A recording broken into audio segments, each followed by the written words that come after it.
नमस्कार दोस्तों, धर्म रहस्य चैनल पर आपका एक बार फिर से स्वागत है। आज एक बार फिर से हम दर्शकों के प्रश्न और उत्तर श्रृंखला को लेकर उपस्थित हुए हैं। तो चलिए पढ़ते हैं साधिका महोदय के कुछ प्रश्नों को, जिन्होंने प्रश्नों के माध्यम से अपने चलिए पढ़ते हैं इनके पत्र को। नमस्ते गुरुजी, अगर आपको उचित लगे तो कृपया मेरे उत्तर देने का कष्ट कीजिएगा। गुरुजी, आप बहुत बहुत धन्यवाद जो आप मेरे द्वारा पूछे गए प्रश्नों का उत्तर देते हैं और हम सबको ज्ञान देते हैं। पहला प्रश्न इन्होंने पूछा है, माला टूटने का क्या अर्थ है गुरुजी? मेरा अर्थ ये है कि जाप करते समय माला अगर टूटकर बिखर जाए तो उसका क्या मतलब होता है। दूसरा प्रश्न है, साधना करते समय माला हाथ से छूटकर नीचे गिर जाए तो उसका क्या अर्थ है गुरुजी? गुरुजी, मैंने एक बात नोटिस किया है कि कुछ साधक या साधिकाओं में ऊर्जा का स्रोत बहुत अच्छा होता है। उनके चक्रों में ऊर्जा को वह महसूस कर सकते हैं। लेकिन जब इस प्रकार से कभी साधक अगर भूत, प्रेत, चुड़ैल, परी, हमजात इस प्रकार के निम्न स्तर की साधनाएं करते हैं, तब इन शक्तियों को हासिल नहीं होती हैं। जबकि इन शक्तियों का कोई अलग लोक नहीं है, यह सारी धरती पर ही मौजूद है। फिर भी साधक को यह शक्तियां खुली आंखों से दिखाई ना देना, साधक को असफलता का मुंह आखिर क्यों देखना पड़ता है गुरुजी? कुछ बड़े और उच्च कोटि के साधक जो कई सिद्धियों को प्राप्त कर चुके होते हैं, मैंने देखा है कि उनके इतना एक्सपर्ट होने के बाद भी कई बार उनको किसी विशेष साधना में सफलता प्राप्त करने के लिए 4 साल तक का इंतजार करना पड़ता है। साधक सही विधि से करने के बाद भी बस खुद को यही कहकर कि मैं समझा लेती हूँ कि सही समय आने पर ही सफलता मिलेगी। कृपया इस पर प्रकाश डालिए। आपने पिछले जन्म में भैरवी साधना की थी, इस जन्म में भी की थी। भैरवी आपको जन्मों से जानती है, यह कहा जा सकता है गुरुजी। जब आप इस जन्म में भी उसकी साधना कर रहे थे तो उसने आपकी कठोर परीक्षा ली थी। आपको जन्मों से जानने के बाद भी उसने इतनी परीक्षा क्यों ली थी गुरुजी? इतनी जान पहचान होने के बाद भी शक्तियां आखिर परीक्षा क्यों लेती हैं? गुरुजी, पृथ्वी लोक को मृत्यु लोक कहा जाता है, लेकिन क्यों दूसरे लोकों में लोगों की मृत्यु नहीं होती है? इसका क्या रहस्य है? दूसरा, गुरुजी, एलियन को आध्यात्म की भाषा में क्या कहेंगे? ये लोग कौन है गुरुजी? गुरुजी, पितृलोक को कोई आर्यमा स्वामी जी संभालते हैं। आखिर ये कौन है और जिनको पितृलोक का कर्ता धर्ता पुराणों में बताया गया है? गुरुजी, पितृलोक को चंद्रलोक के ऊपर का स्थान दिया गया है। पुराणों के अनुसार चंद्रलोक में क्या सिर्फ चंद्रदेव और उनकी पत्नियां ही रहती हैं? गुरुजी, गरुड़ पुराण में कहा गया है कि जो व्यक्ति दूसरे वर्ण यानी दूसरी जाति में विवाह करता है तो उसके पितृ नरक में जाते हैं। गुरुजी, भगवान शिव ने भी तो अपनी पसंद की कन्या से विवाह किया था। गरुड़ पुराण की बातें इंसानों के लिए ही है या फिर कुछ और है इसका रहस्य? बहुत महत्वपूर्ण प्रश्न है, कृपया उत्तर दीजिएगा। जो रिश्तेदार किसी को की भी बहन बेटी का रिश्ता कहीं गलत जगह करवा देते हैं या फंसा देते हैं, ऐसे लोग कौन से नर्क में भेजे जाते हैं? गुरुजी, गरुड़ पुराण के अनुसार जो लोग बिना ब्याह किए साथ रहते हैं, ऐसे लोगों के अगर संतान जन्म ले लेती है तो ऐसे लोगों के पूर्वज नरक में जाते हैं। लेकिन गुरुजी, महाभारत की कथा में मैंने पढ़ा था कि कोई स्त्री, शायद सत्यवती, जिसके शरीर पर मछली की गंध आती थी, तो किसी ऋषि ने उस स्त्री की मर्जी से किसी टापू पर उसके साथ संबंध बनाए थे। फिर गरुड़ पुराण एक तपस्वी ऋषि को ऐसा ही करता हुआ क्या शोभा देता है? तब के युगों में भी तो ऋषि मुनि इस तरह के कृत्य कर लिया करते थे। गुरुजी, स्त्री का नारियल फोड़ना क्या वर्जित है? अगर हाँ तो क्यों? गुरुजी, जो लड़के अप्सरा, यक्षिणी आदि को पत्नी बना लेते हैं, उनका लड़कों के मरने के बाद आखिर होता क्या है? साधक की आत्मा मृत्यु के बाद किस लोक में जाती है? गुरुजी, जब शादी होती है तब कहते हैं कि 7 जन्म का साथ है, तो क्या अगले जन्म तक वही जीवन साथी मिलता है? और अगला प्रश्न, सनातन धर्म में सबसे अच्छा दान कौन सा है जिसको करने के बाद व्यक्ति बहुत पुण्य अर्जित करता है? तो ये इन्होंने कुछ प्रश्न पूछे हैं। तो चलिए पहले प्रश्न शुरू करते हैं। आपने पूछा है कि माला टूटने का अर्थ क्या है? देखिए, साधना के दौरान अगर नेचुरल तरीके से अगर माला टूट जाती है तो इसका अर्थ होता है आपकी साधना उसी क्षण भंग हो गई है। किसी वजह से, चाहे उसका रीजन कोई भी रहा हो, कोई भी कारण रहा हो, लेकिन आपकी साधना निश्चित रूप से भंग हो चुकी है। इसी का क्योंकि शक्तियां माला को तभी तोड़ती हैं जब उन्हें लगता है, या ऊर्जा शक्ति इसी तरह नष्ट होती है कि माला ही समाप्त हो गई, तो फिर नई माला से जाप का मतलब ही यही है कि आपकी वह साधना भंग हो गई है, टूट गई है। लेकिन कुछ इसमें एक्सपेक्शंस भी हैं, ऐसा नहीं है। कई बातें हैं इसमें आती। पहली बात, जो भी तांत्रिक साधना है, यह नियम उसी के लिए लागू होता है। जो इष्ट मंत्रों की साधना होती है, गुरु मंत्र की साधना होती है, इसमें यह नियम फॉलो नहीं करता, इसमें साधना भंग नहीं होती है, बल्कि आपके ऊपर कोई संकट आने वाला होता है या फिर आपकी तप ऊर्जा किसी कारण से नष्ट हुई है, यह इसका प्रभाव दिखाता है। अगला प्रश्न आपने पूछा है कि साधना करते समय अगर माला हाथ से छूटकर नीचे गिर जाए तो इसका क्या अर्थ है? अगर साधना काल में माला किसी वजह से छूटकर गिरती है तो इसका मतलब कई तरह के अर्थ होते हैं। पहला अर्थ तो ये होता है कि साधक ध्यान में ज्यादा चला गया है, जिसने इसकी वजह से उससे गलती हो गई। दूसरा अर्थ ये होता है कि शक्ति जिसको आप पुकार रहे हैं, उसकी शक्ति किसी और ताकत खींच रही है, इसकी धरती और स्थान भैरव उस पूजा या ऊर्जा को आपकी की खींच लिए जा रहा है और आपसे सारी ऊर्जा चली जा रही है। आप अपनी ऊर्जा नष्ट कर दिए हैं, या यूं कहिए कि किसी प्रकार से आपका जप का फल पूरा चुरा लिया जा रहा है। इस वजह से भी होता है। तो दोनों बातें हैं, कभी कभी गलती से भी हो जाता है, ये साधक कभी कभी ज्यादा ध्यान में चला जाता है, इस वजह से हो जाता है। और कभी कभी ऐसा होता है कि किसी वजह से आपका जो जाप है कोई शक्ति चुरा रही होती। अब अगला प्रश्न आपने पूछा था कि गुरुजी मैंने एक बात नोटिस की, कुछ साधक या साधिकाओं में ऊर्जा का स्रोत बहुत अच्छा होता है, उनके चक्रों में ऊर्जा को वह महसूस कर सकते हैं। लेकिन जब इस प्रकार के भी साधक भूत प्रेत चुड़ैल परी हमजा इस प्रकार की निम्न स्तर की शक्तियां की साधनाएं करते हैं, तब इन शक्तियों को हाजिर नहीं होती, जबकि इन शक्तियों का कोई अलग लोक नहीं, यह धरती पर ही मौजूद है। फिर भी साधक को यह शक्तियां खुली आंखों से ना दिखाई देकर साधक को असफलता का मुंह क्यों देखना पड़ता है? देखिए, इसमें कई बातें। सबसे बड़ी बात जो निकल के आती है कि अगर आप बहुत उच्च कोटि की साधना करते हैं तो इन शक्तियों को सिद्धिकरण आपके तभी होगा जब आप उच्च कोटि की साधनाओं को छोड़ दें, क्योंकि साधक में इतना ज्यादा ऊर्जा स्तर बन जाता है कि शक्तियां उसे देखते ही भाग जाती हैं या उसके तेज को सहन करने की सामर्थ्य ही नहीं रहती है। इस वजह से वो शक्तियां सामने आकर के भी वहां से उनको हटना पड़ता है, भागना पड़ता है, वहां से जाना पड़ता है। इसका अर्थ कई साधक लोग ये लगाते हैं कि हमें सिद्धि ही नहीं मिली। सिद्धि छोटी चीजों की जो है वो तभी मिलती है जब साधक उनके लेवल पे जाकर के साधना करता है। अगर कोई बड़ा साधक है और उसे इस तरह की साधना सिद्ध करनी है, तो अपनी जो मूल मंत्रों की वो साधना करता है उसको बिल्कुल कम कर दे, इतना नीचे स्तर पर लेके जाए कि उसकी ऊर्जा का स्तर बिल्कुल बराबर पे आ जाए, तब जाकर के उससे इस तरह की सिद्धियां मिलती हैं। वरना आपने अपनी आत्मा का ऊर्जा स्तर इतना ज्यादा बढ़ा लिया होता है, इतना तेज आपके अंदर होता है कि कोई शक्ति वहां पर इस तरह की जो पृथ्वी लोक में वास करती है, निम्न कोटि की है, नीच कोटि की शक्तियां हैं, वो आपके सामने टिक ही नहीं सकती, वो आपके सामने सिद्ध फिर कहां से हो। अब अगला प्रश्न पूछा है, कुछ बड़े और कुछ उच्च कोटि के साधक जो कई सिद्धियों को प्राप्त कर चुके होते हैं, मैंने देखा है कि उनके इतने ज्यादा एक्सपर्ट होने के बाद भी कई बार उनको किसी विशेष साधना में सफलता प्राप्त करने के लिए 4 साल का इंतजार करना पड़ता है। साधना सही विधि से करने के बाद भी बस खुद को यही कहकर कि मैं समझा लेती हूँ कि सही समय आने पर सफलता मिलती है। तो देखिए, हर एक शक्ति की ऊर्जा का स्तर अलग अलग है। कौन साधक कौन सी साधना कर रहा है, उसके अंदर कौन सी ऊर्जा बनी हुई है। अब देखिए, मैं एक उदाहरण के रूप में आपको समझाता हूं।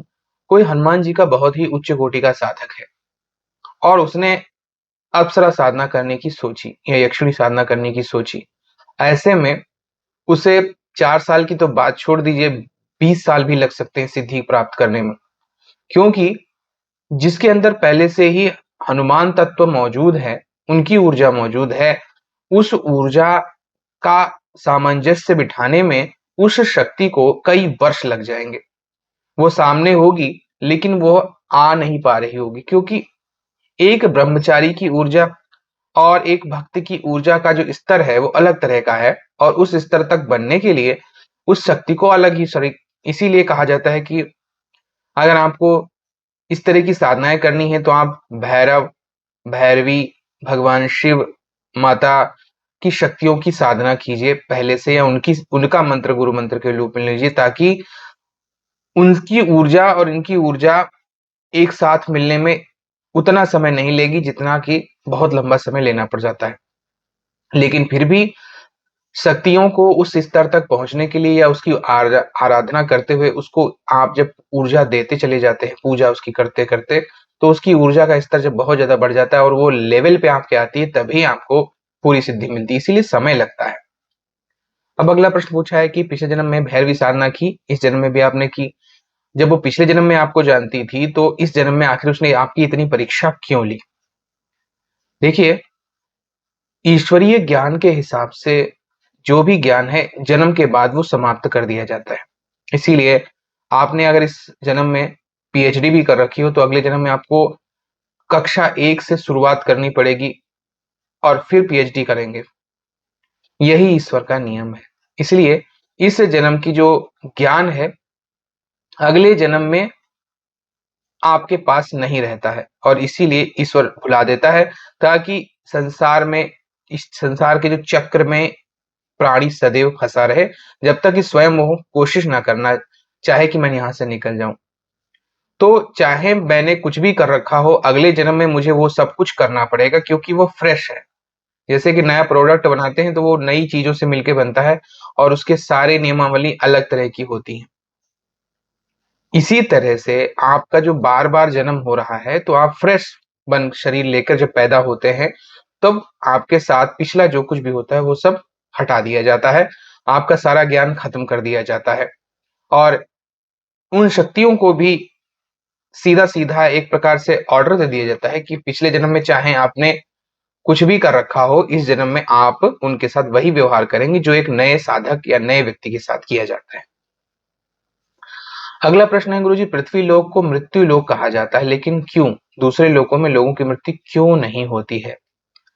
देखिए, इस लोक को कर्म लोक भी कहते हैं, मृत्यु लोक तो बाद की बात है। कर्म लोक होने की वजह से आप यहाँ जो कुछ भी करते हैं, उसी के हिसाब से फल का निर्माण होता है, उसी हिसाब से आपकी ज़िंदगी चलती है और उसी हिसाब से आपके नए और नवीन जीवन को भी आप प्राप्त करते हैं।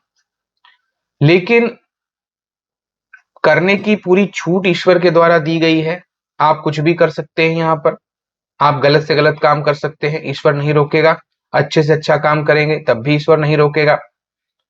तो इसी वजह से कि आप ज़िंदगी में और संसार में कुछ भी कर पाएँ और कुछ भी नया प्राप्त कर पाएँ, किसी भी लोक को प्राप्त करने की आपकी सामर्थ्य हो आपके कर्मों के कारण, इसी वजह से उन्होंने एक लिमिटेशन प्रदान की कि मृत्यु होना ज़रूरी है। ताकि कुछ समय में व्यक्ति अपने कर्म करके अपने फलों को प्राप्त कर पाए। ऐसा ना हो कि वह कर्म करता ही चला जाए। अब कर्म करता चला जाएगा, उसका तो फल उसे प्राप्त कहाँ से होगा? वो नए लोक में कैसे जाएगा? वह कैसे जीवन जीता है, कैसे आगे बढ़ता है, इस सब के लिए इसीलिए मृत्यु होनी आवश्यक थी। इसीलिए इस पृथ्वी लोक को मृत्यु लोक बनाया गया और यहाँ पर मृत्यु को आवश्यक किया गया। दूसरे लोकों में जहाँ पर केवल हम सुख ही भोगते हैं, उसी अवस्था में हालाँकि मृत्यु वहाँ पे भी होती है, लेकिन वहाँ पर मृत्यु का अर्थ होता है उस लोक को छोड़ के आत्मा दूसरे लोक की ओर गमन कर जाती है, या पृथ्वी लोक में आ जाती है, या फिर उससे भी उच्च लोक की ओर गमन कर जाती है। लेकिन वहाँ पर कुछ भी करने के लिए विशेष नहीं होता है कि हम कुछ नया कर्म करते हैं तो उसका फल निर्मित होगा, नहीं। आपने जो पहले कर रखा है उसी का ही आपको फल भोगना है। आप वहाँ कुछ भी कर लीजिए, आपको कुछ खास फ़र्क नहीं पड़ने वाला है, कुछ अंतर नहीं आता है। अब अगला प्रश्न पूछा है आपने कि गुरुजी एलियन को अध्यात्म की भाषा में क्या कहेंगे? ये लोग कौन है?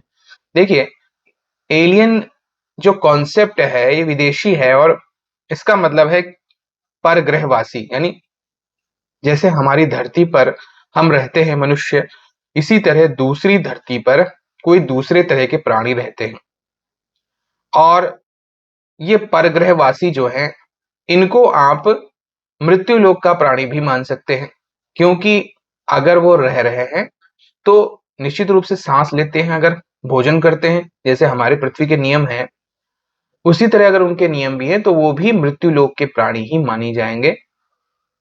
क्योंकि सिर्फ़ अंतर इतना आया है कि हमारे ब्रह्मांड में हमारा मृत्यु लोक है, इसी तरह उनके ब्रह्मांड का उनका अपना एक अलग लोक है। अगर उनकी मृत्यु होती है, तो निश्चित रूप से वो मृत्यु लोक के प्राणी, अगर मृत्यु नहीं होती है, तो फिर उनको हम किसी और श्रेणी में रख सकते हैं, देवी, देवता, यक्ष, गंधर्व, किन्नर, इसी तरह की कोई भी प्रजाति उनको कह सकते हैं।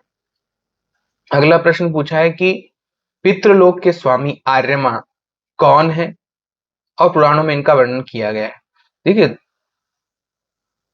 श्रीमद् भगवत गीता में भी भगवान श्री कृष्ण कहते हैं कि मैं पितृलोक में आर्यमा नाम का पितृलोक का स्वामी हूं, क्योंकि आर्यमा जो है वह पितृलोक के स्वामी माने जाते हैं, पितृलोक को संभालते हैं। वह पितरों की जितनी भी आत्माएं हैं वह सब इन्हीं के पास जाती हैं। जैसे अगर नरक के स्वामी कहा जाए या यूं कहिए कि यम, तो वहां पर हम यमराज को देखते हैं। वरुण में वरुण लोक में जाते हैं, वायु देवता वायु लोक में जाते हैं।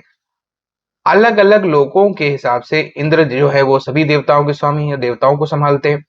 इसी तरह पितृलोक में जाने वाली कोई भी आत्मा है जो पितृलोक की तरफ गई है अपने कर्मों के हिसाब से, उनको आर्यमा नाम के जो देवता हैं वह संभालते हैं और आर्यमा ही वहां के राजा हैं, जैसे यक्ष लोक के कुबेर जी हैं। तो इसी तरह अलग अलग लोगों के लिए अलग अलग स्वामी बनाए गए हैं। गुरु जी, पितृलोक को चंद्रलोक के ऊपर का स्थान दिया गया है। पुराणों के अनुसार चंद्रलोक में क्या सिर्फ चंद्रदेव और उनकी पत्नियां ही रहती हैं? नहीं, ऐसा नहीं है कि चंद्रलोक में सिर्फ चंद्रदेव और उनकी पत्नियां ही रहती हैं। चंद्रलोक में बहुत सारी शक्तियां, जिस तरह के व्यक्ति कर्म करता है और कैसी ऊर्जा वो प्राप्त करता है, जो लोग भी रात्रिकालीन शक्तियों की प्राप्ति किए हुए हैं उनका संबंध ज्यादा चंद्रमा से है, और उस तरह की सिद्धियों को प्राप्त करके कर्म करने वाले व्यक्ति चंद्रदेव के लोक में भी जा सकते हैं और उनके ऊपर के लोकों को भी जा सकते हैं। और पितृलोक को जाने वाली आत्माएं भी चंद्रलोक में या चंद्रदेव के साथ में निवास कर सकती हैं, जो पितृलोक की ऊर्जा के बराबर नहीं करती। आदमी कितनी अधिक पूजा, तपस्या, साधना और जीवन में कर्म किया, उसी के हिसाब से उसका निर्णय होता है मृत्यु के बाद, और वैसे ही वो उस लोक में जाकर निवास करता है। गुरुजी, गरुड़ पुराण में कहा गया है कि जो व्यक्ति दूसरे वर्ण में विवाह करता है तो उसके पितृ नरक में जाते हैं। गुरुजी, भगवान शिव ने भी तो अपनी पसंद की कन्या से विवाह किया था। गरुड़ पुराण की बात इंसानों के लिए ही है। देखिए, यहाँ पर बहुत बड़ा अंतर है। आपने एक शब्द लिखा है वर्ण और उसी के आगे ब्रैकेट में जाति भी लिख दिया। देखिए, वर्ण और जाति में बहुत बड़ा अंतर है। शुरुआत में जब हम वैदिक ग्रंथ पढ़ते हैं तो वर्ण का मतलब होता था रंग, और 4 ही वर्ण थे, ब्राह्मण, क्षत्रिय, वैश्य और शूद्र, जिसमें भी जन्म के आधार पर कहीं पर भी नहीं वर्णन किया गया है, सदैव कर्म के आधार पर वर्णन किया गया है। कर्म का आधार मतलब है कि जैसे कि मैं, अगर आज की स्थिति में हम लोग ज्यादातर वर्ण को और जाति बना लेते हैं, जाति को वर्ण कह देते हैं, ये बिल्कुल गलत व्याख्या है। जातियां अलग हैं जो आज के समाज की देन है, जिसको एक दूसरे से बनाते बनाते हजारों जातियां संख्या में हो गई। वर्ण का मतलब होता था कि आप कौन सा कर्म कर रहे हैं। अगर आप पूजा पाठ करते हैं, आप प्रार्थना करते हैं, आप साधना करते हैं, तो आप ब्राह्मण हैं। अगर आप रक्षा करते हैं अपने परिवार की, अपने जीवन की, अपने लोगों की, तो आप, चाहे वो सैनिक के रूप में कर रहे हो, तो आप किस वर्ण के होंगे? क्षत्रिय वर्ण के, यानी रक्षक है आप। तीसरा वर्ण है वैश्य, अर्थात आप अगर व्यापार और व्यापारिक चीजों का काम कर रहे हैं तो आप जो है वैश्य हैं। और शूद्र का मतलब है सेवा कर्म, यानी कि आप सबकी सेवा कर रहे हैं, यानी कि आजकल अगर आज के संदर्भ में देखेंगे तो सरकारी सेवा वाले जितने भी लोग हैं वो सारे शूद्र हैं। लेकिन इस चीज को इतना ज्यादा बिगाड़ा गया हमारे समाज में कि ये वर्ण जो है धीरे धीरे करके जातियों में बदल गया, और जाति की वजह से बहुत स्थिति खराब हो गई। जब ये बातें कही गई थी तब इसलिए कहा गया था कि अगर ब्राह्मण व्यक्ति है, पूजा पाठ कर रहा है, और पूजा पाठ करने वाला व्यक्ति अगर कोई स्त्री या पुरुष है, अगर वो किसी क्षत्रिय से शादी करता है तो उसकी निभ नहीं पाएगी, निभेगी नहीं तो नई जाति की उत्पत्ति हो जाएगी और इससे संकट पैदा होगा। क्योंकि एक आदमी पूजा कर रहा है, दूसरा लड़ाई पे जा रहा है, वो पता चला वहां जाके मर गया तो प्रॉब्लम हो गई। इसी तरह अब कोई व्यक्ति सेवा काम कर रहा है, सेवा का काम कर रहा है, और सबकी उसको सेवा करनी है। लेकिन वही जो है पूजा पाठ भी कर रहा है, तो एक तरफ वो देवता की पूजा कर रहा है, उधर सेवा कर रहा है, दोनों काम एक साथ निभ नहीं पाएंगे। इसलिए उन्होंने ऐसा कहा था कि पितृ नरक में जा सकते हैं। नरक में तब जाते हैं जब गलत कर्म व्यक्ति करता है, नरक में ऐसे कोई नहीं जाता। गलत काम का यहाँ पे संदर्भ दिया गया था और परिस्थितियों के हिसाब से कहा गया था। तो सबसे बड़ी जो गलत व्याख्या वो ये है कि वर्ण और जाति को एक समझ लेना। वर्ण जाति बिल्कुल अलग अलग चीजें हैं और कोई भी किसी भी जाति में विवाह कर सकता है। दोनों अगर सात्विक जीवन जीते हैं तो किसी भी जाति का व्यक्ति किसी भी जाति में विवाह कर सकता है। लेकिन अगर कोई तामसिक जीवन जीता है और सात्विक व्यक्ति से उसकी विवाह होती है तो निश्चित रूप से दोनों ही पाप के भागीदार बनने लगते हैं। एक जैसे गुणों को रखने वाले लोग अगर आपस में शादी करते हैं तो कभी नरक में नहीं जाते हैं। अब अगला प्रश्न आपका है जो आपने पूछा है कि मरने के बाद गाय का जन्म किसको मिलता है गुरुजी? क्यों जो लोग पूरा जीवन पूजा पाठ नहीं करते क्या वो सच में मृत्यु के बाद भूत प्रेत बनते हैं? देखिए, गाय का जन्म अलग अलग परिस्थितियों, कहते हैं कि मनुष्य जन्म से पहले का जन्म गाय का होता है। तो गाय और कुत्ता ये दोनों ही जो जातियां हैं ये मनुष्य से नीचे की श्रेणी में कर्म करने वाले लेकिन मनुष्य के बराबर पहुंचने की क्षमता रखने वाले लोगों को प्राप्त होता है। इनके पुण्य तो बहुत होते हैं लेकिन कोई गलती होती है जिसकी वजह से उनका दोहन करने का निर्णय ईश्वर की तरफ से दिया जाता है कि उनका दोहन कीजिए। एक को अपने परिवार से इतना प्रेम है कि वह केवल अपने परिवार के लिए जीता लेकिन पूरी जिंदगी उसने अपने परिवार के लिए ही कर्म किए तो वो कुत्ता बन के पैदा होता है और अच्छे घर में निवास करता है। यानी जिंदगी भर की उसको टेंशन कुछ नहीं है, अपना जीवन अच्छे से जी सकता है। गाय के रूप में उसने संसार के लोगों का बहुत ज्यादा दोहन किया लेकिन अच्छे कर्म वो अपनी जिंदगी में करता रहा, परिवार के प्रति, अपने लोगों के प्रति। तो फिर भगवान कहते हैं कि जाइए, आपका सारा जीवन आपको कोई दोहेगा, यानी कि आपका दूध निकालता रहेगा। इसीलिए ऐसे जन्म व्यक्तियों को प्राप्त होते हैं। ये बात काफी हद तक सच है कि पूजा पाठ जो लोग नहीं करते हैं वह भूत प्रेत बनने की उनकी संभावना बहुत ज्यादा होती है। अगर आपके कर्म अपने लिए हैं, सिर्फ जीवन आप अपने लिए जी रहे हैं, ज्यादातर जैसे आजकल लोग जी रहे हैं सिर्फ अपने लिए और पैसा कमाने के लिए लोग कुछ भी करते हैं, ऐसी स्थिति में और अगर उन्होंने पूजा पाठ नहीं किया है जिसकी वजह से पाठ कटते हैं तो निश्चित रूप से भूत प्रेत बनने की संभावना उनकी बहुत ज्यादा हो जाती है। तो ये बात बिल्कुल सच है कि जो लोग पूजा पाठ नहीं करते हैं उनके भूत प्रेत बनने की संभावना बहुत ज्यादा होती है। अब अगला प्रश्न पूछा गुरुजी, ये जो किन्नरी होती है क्या ये उसी तरह की होती है जैसे हमारी धरती पर वो लोग हैं जो सिर्फ किन्नरी नाम जिनका पड़ गया? देखिए, यहाँ पे ये चीज अंतर है। किन्नर हमारी धरती पे जो है वह पुरुष और स्त्री का मिक्सचर है, लेकिन किन्नरी शक्तियां या किन्नर शक्तियां जो है वह अगर पृथ्वी के बाहर आप किन्नर लोक में इसका समझेंगे तो उनके अंदर दो तरह की शक्तियां विद्यमान होती हैं। यानी उनके अंदर जैसे कि कोई किन्नरी है तो वह यक्ष लोक की शक्तियों से भी सम्मिलित होगी, देवताओं की शक्तियों से भी सम्मिलित होगी, मनुष्य लोक की भी शक्तियों से सम्मिलित होगी। तो जब दो मिश्रित प्रकार की शक्तियों से सम्मिलित होगी और उसके अंदर कई तरह की जो मिक्सचर शक्तियां यानी अपने लोक की शुद्धता नहीं है, उसके अंदर दो तीन लोगों की आपस में ऊर्जा जुड़ी हुई है, तब वहां पे वो किन्नरी शक्ति के रूप में जानी जाती है। तो वह क्योंकि मनुष्य नहीं है इसलिए इस बात से फर्क नहीं पड़ता कि हमारे किन्नरों से उनका संबंध जोड़ा जा सके। गुरु जी, कैलाश के नीचे ही इस धरती पर ही मौजूद है लेकिन इस पर आज तक कोई भी ऊपर तक नहीं पहुंच पाया है, जबकि इसकी हाई माउंटेन एवरेस्ट से इसकी हाइट कम है। इस पर आप क्या कह सकते हैं, क्या धरती पर ही भगवान शिव रहते हैं? देखिए, ऐसा नहीं है, लेकिन हाँ भगवान शिव का अंश अवश्य ही माउंट एवरेस्ट की तरह ही जैसे ऊंचा वो है वैसे ही भगवान शिव का यहाँ पे सबसे ऊंचा अंश कैलाश पर्वत है और यहाँ पर उनकी ऊर्जा विद्यमान है और उस अपनी ऊर्जा यहाँ पर विद्यमान रहते हैं। भगवान शिव के अंश शिव ऊर्जा के रूप में उनके जैसे शिवलिंगों में रहते हैं ऐसे ही कैलाश पर्वत पर भी उनका निवास स्थान है और कैलाश में ही यह भी माना जाता है कि इसी के आसपास ऐसे द्वार बने हुए हैं जो अदृश्य हैं, जिनके माध्यम से हम दूसरे लोकों में भी प्रवेश कर सकते हैं। इसलिए यह बहुत ही रहस्यमयी चीज है और आज तक इस पर रिसर्च जारी है, इसीलिए लोग चढ़ नहीं पाते हैं क्योंकि ईश्वर नहीं चाहता है कि आप इन रहस्यों को खोजें और केवल वही साधु संत और तपस्वी लोग ही खोज सकते हैं।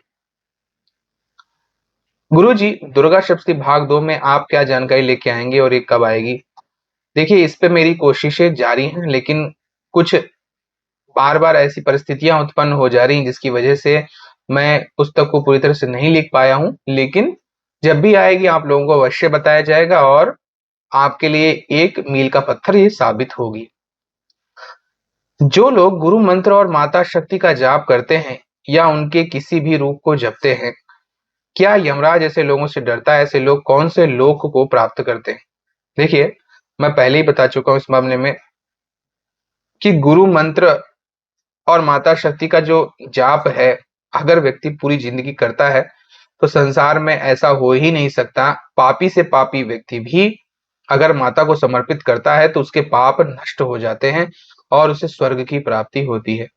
जो व्यक्ति जीवन भर सात्विक तरीके से जीवन बीता हुआ, पुण्य करता हुआ, पाप से दूर रहता हुआ, अच्छी तरह जीवन जीता है और हर प्रकार से मुक्त रहने की कोशिश करता है माया से, तो उसे पूर्ण मोक्ष की प्राप्ति हो जाती है। तो दोनों ही बातें हैं, इसीलिए कई साधक लोग जो खान-पान पे नियंत्रण नहीं रख सकते हैं, जो लोग राजसिक हैं, तामसिक हैं और इस तरह के भी हैं, उनको भी मैं गुरु मंत्र देने की बात करता हूँ। कारण ये है कि ये लोग भी मुक्त हो जाएँगे और स्वर्ग निश्चित रूप से प्राप्त करेंगे। इसे किसी भी प्रकार से रोका नहीं जा सकता। इतनी अधिक मात्रा में शक्ति है, क्योंकि सर्वम रूपम मयिम देवी, सर्वम देवी मयिम जगत, यानी ईश्वर का जो कुछ भी ये संसार है, ये सब माता का ही स्वरूप है। इसलिए पाप पुण्य सब नष्ट होने लगता है, क्योंकि पाप पुण्य की परिभाषा ही नष्ट हो जाती है इन सब चीजों में। इसीलिए ये बहुत ही उत्तम बात है और हर प्रकार से व्यक्ति मुक्ति प्राप्त करता है। इसीलिए र- किसी भी लोक की क्षमता नहीं है, यमराज की तो बात छोड़िए, किसी भी लोक की क्षमता नहीं कि आपको रोक सके मृत्यु के बाद और मुक्ति प्राप्त करने से। किसी भी देवी देवता की शक्ति आपके सामने खड़ी नहीं हो सकती है। अब अगला प्रश्न पूछा है कि जो रिश्तेदार किसी भी अपनी बहन या बेटी का रिश्ता गलत जगह करवा देते हैं या फंसा देते हैं, ऐसे लोगों को क्या नरक में भेजा जाता है? बिल्कुल, यह एक पाप कर्म है और कहते हैं कि दान भी केवल पुण्यात्मा को किया जाता है और जब बहन बेटी का जब दान किया जाता है, तो आपको इस बात का बहुत ख्याल रखना है कि आप गलत व्यक्ति को दान तो नहीं दे रहे हैं। यह जिंदगी में सबसे बड़ा दिया गया दान भी कहलाया जाता है और इस दान के बहुत पुण्य प्राप्त होता है। ऐसे में भूल से भी किसी भी प्रकार से गलती नहीं होनी चाहिए। कन्या को आपको ऐसा घर देना है जिससे वो सदैव प्रसन्न रहे, क्योंकि एक बार भी अगर उसका आंसू निकलता है तो उसका भी पाप उसके माँ बाप को प्राप्त होता है। इसलिए अगर रिश्तेदार ऐसा कर्म करते हैं तो घोर नरक में वास करते हैं और उन्हें हर तरह का कष्ट दिया जाता है। अब अगला प्रश्न पूछा है कि गुरुजी, गरुड़ पुराण के अनुसार जो लोग बिना ब्याह के साथ रहते हैं, लिव इन रिलेशनशिप में, ऐसी अगर लोगों की संतान जन्म ले लेती है तो ऐसे लोगों को पूर्वज नरक में जाते हैं। लेकिन गुरुजी, महाभारत की कथा में मैंने पढ़ा था कि कोई स्त्री थी शायद सत्यवती, जिसके शरीर पर मछली की गंध आती थी, तो किसी ऋषि ने उस स्त्री को मर्जी से किसी टापू पर उसके साथ संभोग किया था। फिर गरुड़ पुराण में एक तपस्वी ऋषि को ऐसा काम करना क्या शोभा देता है। तब से युगों में भी ऋषि मुनि इस तरह के कृत्य कर लिया करते थे। देखिए, पहली बात तो लिविंग रिलेशनशिप ईश्वरी नजर में बहुत ही बड़ा अपराध है, यानी कि आप सिर्फ मांस से तृप्तिकरण कर रहे हैं, क्योंकि एक जब यानी कि संतान के लिए जब हम संभोग करते हैं तब वह पाप की श्रेणी में नहीं आता है, लेकिन सिर्फ और सिर्फ सुख की प्राप्ति के लिए मांस से मिलन करवाना, ये बहुत ही गलत काम है और इसी से केवल मांस ही प्रकट होगा, यह बात सब जानते हैं।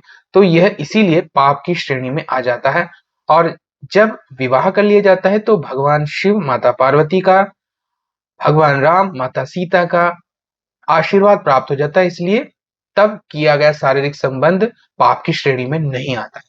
लेकिन बिना शादी के इस तरह का संबंध सदैव पाप की श्रेणी में है और इसके लिए आपको कठोर दंड भुगतना पड़ता है मृत्यु के बाद में।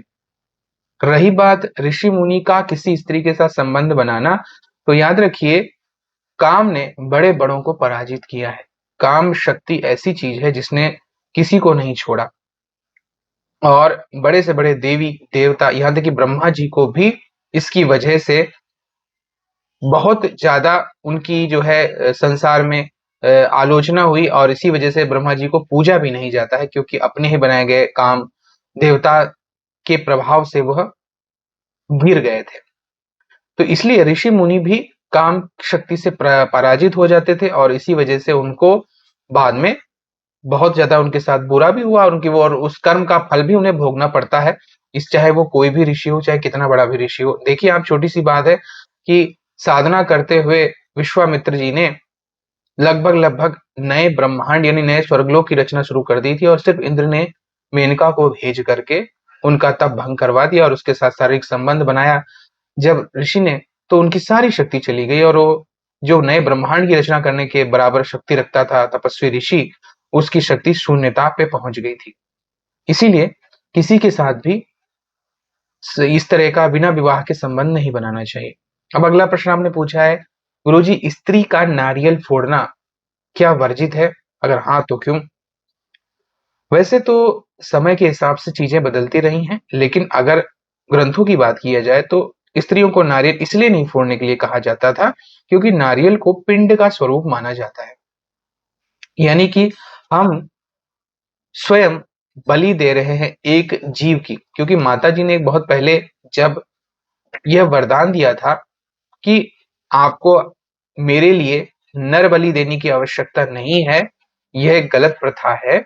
तब माता ने कहा था कि अगर मनुष्य की बलि देनी है तो मनुष्य के रूप में आप नारियल को मुझे बलि के रूप में प्रदान कीजिए, क्योंकि वह पिंड है और पिंड का संबंध गर्भ से होता है। इसी वजह से ये माना जाता है कि नारियल को जो है फोड़ना स्त्रियों के लिए उपयुक्त नहीं है। कहीं इसकी वजह से ऐसा ना हो कि उसको कहीं श्राप लग जाए या कुछ ऐसी स्थिति उत्पन्न हो जाए जिसकी वजह से उसके गर्भ पर असर पड़ जाए बाद में, क्योंकि उसने नारियल की बलि दी है। इसीलिए यह एक परंपरा के रूप में स्थापित हो गया, और ऐसा समाज में प्रचलित हो गया कि स्त्रियों को नारियल नहीं फोड़ना चाहिए। वैसे अब अगला प्रश्न हमने पूछा है कि गुरुजी जो लड़के अप्सरा यक्षिणी आदि को पत्नी बना लेते हैं, उनका यानी उन लड़कों का मरने के बाद क्या होता है? याद रखिए, अगर किसी व्यक्ति ने गुरु मंत्र नहीं ले रखा है, ऐसी अवस्था में अगर कोई व्यक्ति यक्षिणी को, अप्सरा को, योगिनी को पत्नी बना लेता है और उसके साथ जीवन भर रहता है, तो मरने के बाद वो भी अप्सरा लोक में, यक्षिणी करेगा तो यक्षिणी लोक में, योगिनी करेगा तो योगिनी लोक में निवास करेगा उसके साथ में। अगर किसी ने गुरु मंत्र ले रखा है और गुरु मंत्र के जाप के साथ उसने इस तरह की सिद्धियों को प्राप्त कर लिया है, तो फिर जिस लोक को वह लड़का प्राप्त करेगा या वो पुरुष प्राप्त करेगा, उसी लोक को उसकी पत्नी होने के नाते वह यक्षिणी, योगिनी या अप्सरा प्राप्त करती है। मान लिया वो लड़का मरने के बाद में अपने कर्मों के कारण और गुरु मंत्र की ऊर्जा के कारण स्वर्ग में इंद्र बनता है, तो उसकी वही अप्सरा या यक्षिणी इंद्राणी बनेगी उसके साथ में। तो इससे आप समझ सकते हैं कि गुरु मंत्र कितना अधिक महत्वपूर्ण हो जाता है। अगला प्रश्न पूछा है कि साधक की आत्मा मृत्यु के बाद किस लोक में जाती है? ये भी वही प्रश्न है कि हालांकि कर्मों के हिसाब से सब कुछ निर्धारित होता है, लेकिन सामान्य साधक मृत्यु के बाद में अगर गुरु मंत्र को प्राप्त करता है और गुरु मंत्र आजीवन उसने जाप किया है, तो निश्चित रूप से वह स्वर्ग को प्राप्त करता है, इसमें संदेह नहीं। लेकिन अगर वह सात्विक जीवन जीता है, जीवन भर उस अच्छे कर्म करता है और सदैव माया से, भोग से और इन सब चीजों से दूर रहता है, तो निश्चित रूप से पूर्ण मोक्ष को प्राप्त कर लेता है। अब अगला प्रश्न पूछा है कि गुरु जी जब शादी होती है तब कहते हैं कि 7 जन्म का साथ होता है, तो क्या नेक्स्ट जन्म तक वही जीवन साथी मिलता है? देखिए, ऐसा हम लोग अपनी तरफ से कोशिश करते हैं। इसके बारे में मैंने पहले भी वीडियो एक बार बताया था कि 7 जन्म का साथ तो तब है जब दोनों माने उस चीज को। अगर दोनों में, असल में हम लोग वहां पे जब उस अग्नि हवन कुंड का मंत्रों के माध्यम से फेरे लेते हैं, तब हम एक दूसरे को वचन दे रहे होते हैं अग्नि का साक्षीकरण करके कि हे अग्नि देवता, जिस प्रकार आप सबको शुद्ध करते हैं, मैं और ये एक दूसरे को पति पत्नी मान रहे हैं और हम दोनों एक दूसरे के साथ 7 जन्मों तक रहेंगे। आप साक्षी हैं। इसलिए अग्नि देवता भी कहते हैं ठीक है, आप दोनों ने डिसाइड किया है तो मैं आप लोगों का साथ दूंगा। और ये हवन के माध्यम से देवताओं तक बात पहुंच जाती है, जिसकी वजह से वहां से स्वीकृति मिल जाती है कि 7 जन्मों तक आप लोग साथ में रहें। लेकिन मैंने फिर कहा कि महत्वपूर्ण बात यहाँ पर यह है कि पति और पत्नी सच में 7 जन्मों तक एक दूसरे के साथ रहना चाहते हो तभी यह कार्य करेगा, अन्यथा कार्य नहीं करेगा। तो इस बात को सदैव समझ लीजिए कि दोनों की रजामंदी और उनका एक दूसरे पर ट्रस्ट, विश्वास, एक दूसरे के प्रति पूरा समर्पण होगा, तभी वो एक दूसरे के साथ 7 जन्मों तक रहेंगे, अन्यथा ऐसा नहीं हो पाता है। अगला प्रश्न आपने पूछा है, सनातन धर्म में सबसे अच्छा दान कौन सा है जिसको मरने के बाद व्यक्ति को बहुत पुण्य अर्जित व्यक्ति करता है? तो देखिए, दानों के संबंध में बहुत सारे दान बताए गए हैं। एक होता है कन्यादान, जो बहुत बड़ा दान माना जाता है। एक होता है अपने गुरु को दिया गया दान, जो बहुत बड़ा माना जाता है। एक होता है गौदान, यानी गाय का दान जिसे कहा जाता है। और अगर कोई व्यक्ति अपने गुरु को गाय प्रदान करता है, जैसे पुराने समय में, जैसे आजकल गिरी नस्ल की गाय है, अगर कोई व्यक्ति अपने गुरु को गिरी नस्ल की गाय दान में देता है, शुद्ध गाय जिसे गिरी नस्ल की कहा जाता है, तो बहुत बड़ा उसे पुण्य प्राप्त होता है।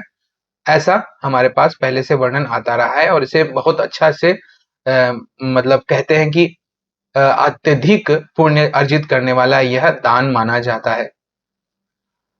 हालांकि दान कैसा भी हो, वह पुण्यकारी ही होता है और कितना अधिक दान सात्विक है इस पर भी निर्भर करता है। दान भी 3 तरह के होते हैं, बताए गए हैं, सात्विक, राजस और तामस। जब दान देने वाला व्यक्ति बदले में उससे कुछ नहीं प्राप्त करना चाहता तो उसे सात्विक दान कहते हैं। जब कोई व्यक्ति दान करता है लेकिन मन में इच्छा होती है कि दान के माध्यम से मुझे भी कुछ पुण्य मिले और मुझे भी कुछ प्राप्त हो, चाहे वो किसी भी रूप में हो, तो वो राजसिक दान कहा जाता है। और जब दान केवल इसलिए दिया जाता है ताकि हमको केवल प्रॉफिट हो, हमें मतलब नहीं है कि आपको हम दे रहे हैं या नहीं दे रहे हैं, किस तरह दे रहे हैं, क्या चीज दे रहे हैं, तो वो तामसिक दान कहलाता है। तो गाय का दान सर्वोत्तम है, कन्यादान सर्वोत्तम माना जाता है और गुरु को दिया गया अच्छी नस्ल की गाय, जैसे कि गिर नस्ल की गायों का दान बहुत पुण्यकारी माना जाता है। तो ये हमारे आज के कुछ प्रश्न थे। अगर आपको आज के वीडियो पसंद आया है तो लाइक करें, शेयर करें, सब्सक्राइब करें। आपका दिन मंगलमय हो। धन्यवाद।